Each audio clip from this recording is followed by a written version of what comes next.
მკვლელობა ბათუმში ცოტა ხნის წინ ცენტრალური ბაზრის ტერიტორიაზე სროლა იყო. დაჭრილი პირი საავადმყოფოში გადაიყვანეს, თუმცა მისი გადარჩენა ვერ მოხერხდა.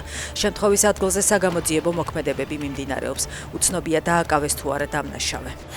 ბენიამინ ნეთანიაჰუმ ლიბანის ტერიტორიაზე სახმელეთო ოპერაციის გაფართოების ბრძანება გასცა. ეს გადაწყვეტილება მას შემდეგ იქნა მიღებული, რაც ისრაელის არმიამ სამხრეთ ლიბანში სტრატეგიული ბოფორტის ქედი დაიკავა. ახლა ჩემი ბრძანებაა გავაფართოოთ კონტროლი იმ ადგილებზე, რომლებიც ჰეზბოლას დაქვემდებარებაში იყო, აცხადებს ისრაელის პრემიერ-მინისტრი.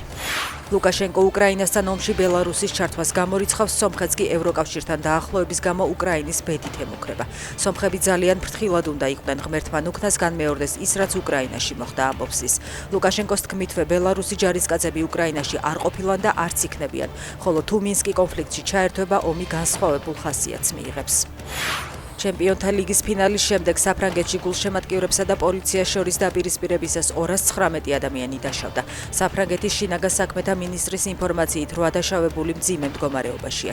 გარდა ამისა, პარიზის წრიულ გზაზე მომხდარი ავარიის შემდეგ, რომლის გადაკეთვაც ღამით გულშემატკივრებმა სცადეს, 1 ადამიანი გარდაცვლილი იპოვეს. დაკავებულია 780 ადამიანი.